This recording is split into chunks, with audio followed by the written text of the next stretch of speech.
आज बहुजन मुक्ति पार्टी की विशाल रैली बहुजन क्रांति मोर्चा और बहुजन मुक्ति मोर्चा बहुजन मुक्ति पार्टी के समर्थन में उत्तर प्रदेश के पश्चिमी इटावा जिले में संपन्न हो रही है। साथियों, इस रैली की अध्यक्षता कर रहे बहुजन मुक्ति मोर्चा के राष्ट्रीय अध्यक्ष और बहुजन क्रांति मोर्चा के राष्ट्रीय संयोजक माननीय बावन मेश्राम साहब जी एवं तमाम हमारे पार्टी के कार्यकर्ता और पदाधिकारी एवं 85% मूल निवासी बहुजन समाज में जन्मे भाइयों को और बहनों को हमारी तरफ से जय मूल निवासी। साथियों, आज पूरा भारत देश महंगाई की मार से करा रहा है। पूरा भारत देश महंगाई की मार से करा रहा है। इसी महंगाई पर हल्ला बोल करके बीजेपी सरकार सत्ता में आई थी। इसी महंगाई पर हल्ला बोल करके बीजेपी सरकार सत्ता में आई थी। जरा याद कीजिए बाबा रामदेव की बातें। बाबा रामदेव जी ने कहा था कि हे भारत के लोगों, हे उत्तर प्रदेश के लोगों, यदि आप भारतीय जनता पार्टी की सरकार बना देते हो तो जो पेट्रोल के दाम है, पेट्रोल के दाम 35 रुपए से लेकर के 40 रुपए तक हो जाएगा।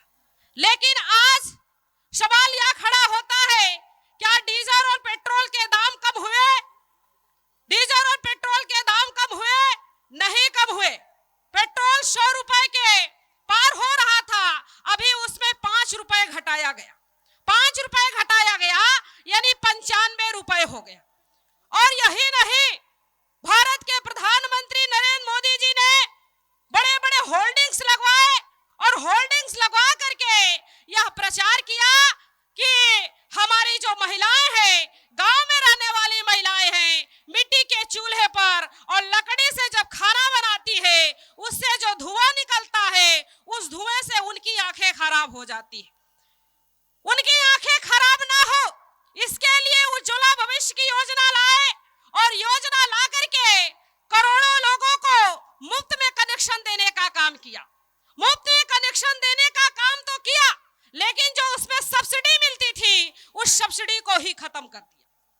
तो हमें इस बात को समझना चाहिए कि आज सिलेंडर के जो दाम है वो 1000 रुपए हो गया है और यही सिलेंडर के दाम जब 500 रुपए था तो सास बहू की सीरियल बनाने वाली स्मृति ईरानी उस सिलेंडर को लेकर के सड़क पर बैठ गई थी और आंदोलन कर रही थी कि गैस के दाम कम होने चाहिए, गैस के दाम कम होने चाहिए। लेकिन क्या आज गैस का दाम कम हुआ? नहीं हुआ। कहां गए बाबा रामदेव जी? कहां गई स्मृति ईरानी? आज भी उन लोगों को आंदोलन करना चाहिए।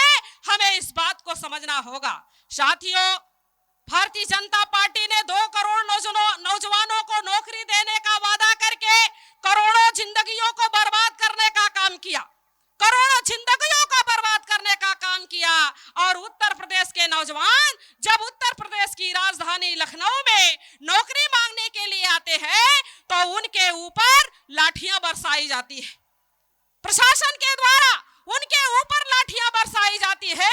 हमें इस बात को समझना होगा कि भारतीय जनता पार्टी नौकरी देने की बजाय आज पकौड़ा तलने की सलाह दे रहा है और चाय बेचने की सलाह दे रहा है।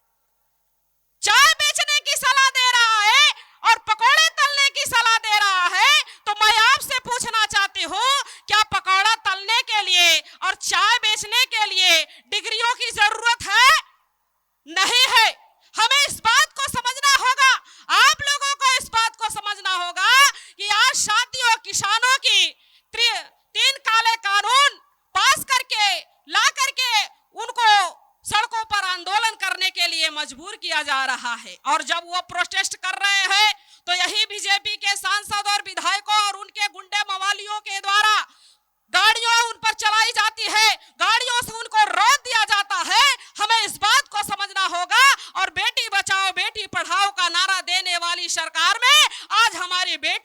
ऊपर आए दिन अन्याय, अत्याचार और बलात्कार हो रहा है। लेकिन आपको बता दे कि भारतीय जनता पार्टी की सांसद महोदया वो कह रही है, क्या कहती है कि रेप, हत्या, बलात्कार करना हमारी संस्कृति है। यदि रेप, हत्या और बलात्कार करना इनकी संस्कृति है तो क्या ऐसी संस्कृति वाली सरकार में आपकी बेटियां, आपकी महिलाएं सुरक्षित रह पाएगी? नहीं रह पाएगी। हमें इस बात को समझना होगा कि आज भारतीय जनता पार्टी के लोग वो दहशत में आ गए। क्यों दहशत में आ गए हैं? उनकी सरकार उखड़ने वाली है, उनकी सरकार उखड़ने वाली है, इसलिए वो हिंदू और मुस्लिम का गेम खेल रहे हैं। मिजोरम में आपने देखा मुसलमानों की मस्जिदें तोड़ी गई, उनके घरों को जलाया गया, मस्जिदें तोड़ी गई, उनके घरों को जलाया गया। और हमारे जो SC ST OBC के लोग हैं वो धर्म नाम के अफीम के नशे में धुत है, धर्म नाम के अफीम के नशे में धुत है। उन्हें कुछ होशो हवास नहीं है। आज SC की पिटाई हो रही है, ST का सेग्रीगेशन करके उन्हें जंगलों में रहने के लिए मजबूर किया गया। और जब वो जंगलों में रहने लगे तो उनकी जमीनें भी जबरन हड़पने का काम किया जा रहा है।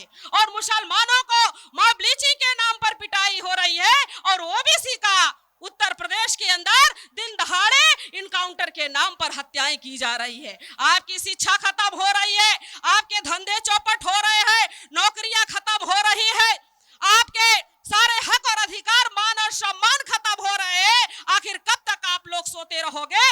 कब जागृत होगे? हमें इस बात को समझना होगा।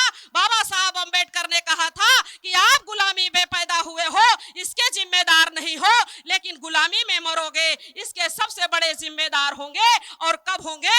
जब आप अपने हक और अधिकार, मान सम्मान की लड़ाई नहीं लड़ोगे तब।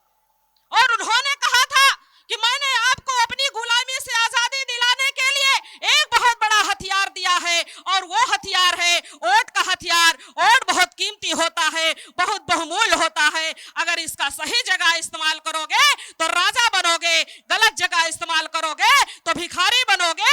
और आपने क्या किया कि जाने और अनजाने में अपने वोट का इस्तेमाल सही जगह नहीं किया, गलत जगह किया, जिसकी वजह से आप लाचार, बेगार, मजबूर बने हुए हो। इसलिए अगर इस उत्तर प्रदेश से गुंडा राज खत्म करना है, जंगल राज खत्म करना है, और लाचारी, बेगारी, भ्रष्टाचार, भुखमरी जैसी समस्या खत्म करनी है, तो आप लोगों को बहुजन मुक्ति पार्टी का साथ और सहयोग करना होगा। और साथियों, एक बात कह करके मैं अपनी बात खत्म कर देती हूं, क्योंकि उत्तर प्रदेश के अंदर कोई भी ऐसी पार्टी नहीं है जो बहुजन मुक्ति पार्टी के समर्थन के बगैर सरकार बना ले। कोई भी ऐसी पार्टी नहीं है जो बहुजन मुक्ति पार्टी के समर्थन के बगैर सरकार बना ले। इसलिए उनको मजबूर होना होगा और बहुजन मुक्ति पार्टी का साथ और सहयोग लेना होगा। इसी आशा और विश्वास के साथ कि आप लोग बहुजन मुक्ति पार्टी का साथ और सहयोग करेंगे और एक वास्तविक प्रतिनिधि को चुन करके विधानसभा में पहुंचाएंगे, जो कि आपके मुद्दों की बात तो छोड़ दीजिए, आपकी चर्चा भी नहीं की जा रही है। अगर वास्तविक लीडर को चुन करके आप विधानसभा में पहुंचाते हो तो आपके हक और अधिकार के, आपके मुद्दों की लड़ाई लड़ी जाएगी। इसी आशा और विश्वास के साथ कि आपने हमें सुना, और इसीलिए धन्यवाद। जय मूल निवासी, जय भीम, जय भारत। साथियों, जुल्मी कब तक जुल्म करेगा? जुल्मी कब तक जुल्म करेगा? सत्ता के गलियारों से। जुल्मी कब तक जुल्म करेगा? सत्ता के गलियारों से। जर्रा जर्रा गूंज रहा है BMP के नारों से, BMP के नारों से। धन्यवाद।